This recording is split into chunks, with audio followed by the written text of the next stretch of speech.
Hello and welcome back to this series of videos on how to start a record label. And in this week's video we're looking at this stuff, physical media. Okay, still got quite a lot of choice in physical media. We've got cassettes, CDs, vinyl, we've got USB sticks, DVDs, and we'll have a brief look at each of these individually. Now I've just been having a quick look, and I do remember a few years ago there were a series of record labels that were just cassette only, and I was amazed at the idea of that because I mean cassettes really went out in the 80s. Thing about cassettes, quality cassettes is quite poor, always has been, probably, you know. I do remember if you wanted I used to work in hi-fi, and the best quality audio cassette deck you could buy was something called a Nakamichi. Probably still is the best, you know, and you could tweak a Nakamichi cassette deck to your heart's content and it would sound good, but it was still a cassette. When we look at vinyl and CDs and things like that, the sound quality is definitely better than the stuff you're going to get out of cassette. The main thing about the problem with the cassette is the thickness of the tape. That tape in there is managing two sides, so the side, you know, the thickness of the actual tape is an issue, as is the length of tape and the speed that the tape runs at. Interestingly enough, looking at the let's just have a quick look. Here is a company who do a whole load of stuff. These are a manufacturing company, and they do manufacture cassettes along with a whole load of other stuff. They're doing CDs, vinyl effect CDs, vinyl discs, mini discs, which I'm surprised to see that mini discs are still around. I quite like this idea. USB sticks, so you put your album on a USB stick and then it looks like either a cassette or a turntable. And now these are obviously going to be quite small because you can see the size. They don't look like they're going to be massive. You know, it says it's 45, so it's hard to tell looking at that whether it is actually the size of a 45. But interesting ideas from a marketing point of view. Sinners Music don't get involved in any physical media. We'll help artists find a manufacturing company for their vinyl or their CDs, but we don't actually get involved in any of that business. I have to say, I also think unless you've got a label that really takes off, the cost of producing cassettes, this company on this web page don't actually say you have to phone them or email them. So I don't quite know how much it costs to produce cassettes. I suspect a lot more than it used to do. You could, as a record label, buy a cassette duplication system. They cost a few grand, I believe, and get into that if that is your niche. I think and it is a niche, it's a really small niche. Looking at some of the actual labels, there's a couple of UK labels. One is called Seagrave. Let's have a quick look at that. So Seagrave not only produce cassettes, but they do t-shirts and other merch, and I think they may actually, it's mainly cassettes though, and they're obviously making a business out of it. You know, so there is, you know, who am I to say that you're wrong to have a label focusing just on cassettes. The other company is Opal Tapes. Yet again, Opal Tapes, they're doing t-shirts, they're doing vinyl, and they're doing cassettes and flash drives, things like that. So they're managing all of, and again they look like they're managing to make a living out of it. If you want to produce this sort of stuff, go for it.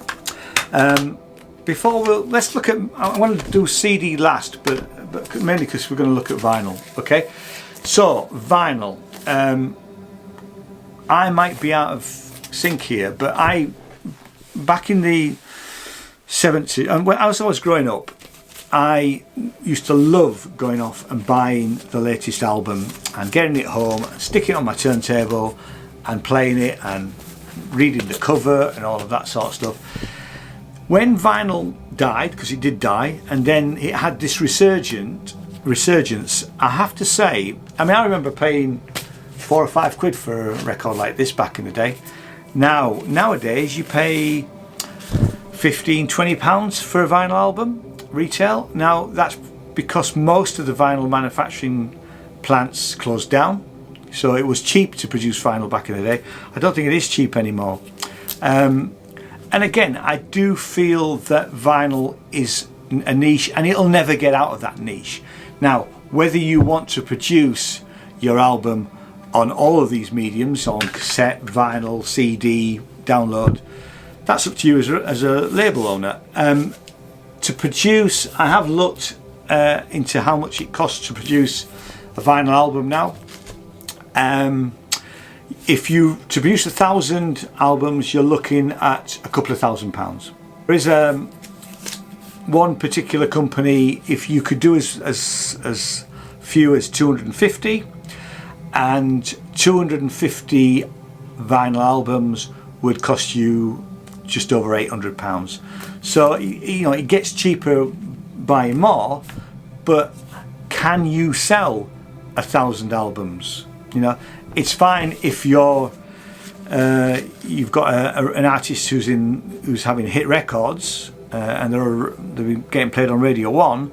You're more likely to be able to sell them. But for us smaller labels, and I would be very cautious, and I would advise my artists to be very cautious about spending a lot of money producing vinyl.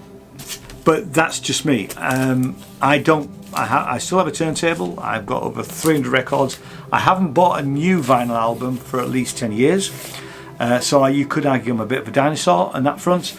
It just doesn't really interest me in terms of buying new music. I even now don't even buy CDs. The way that I listen to music is usually via Apple Music. Now I know there's issues about quality, and being an audiophile back in the day, the MP3 download is nowhere near as good as a WAV or a FLAC file or some of the other formats. But I don't critically listen to music anymore. You know, I spent 20 odd years doing that. If I'm going to be listening to some music, I'm not going to sit there listening to the equipment. I'm just going to listen to the actual music. So I'm quite happy for it to be an MP3, knowing full well that I'm not getting the best quality. If I want the best quality, I'll get a 24-bit CD or something like that. Right, let's look at CDs. Even CD sales are decreasing at a rapid rate. I think, and this is what I would advise my artists as well, if you're a gigging band and you're doing lots of gigs, produce 100, 200, 500 CDs, something like that. Something you could sell at gigs where people who really like your music will buy on the night. I don't think you're going to sell many CDs by putting it on some of the distribution sites like CD Baby or Amazon. Again, that's all down to marketing as much as anything.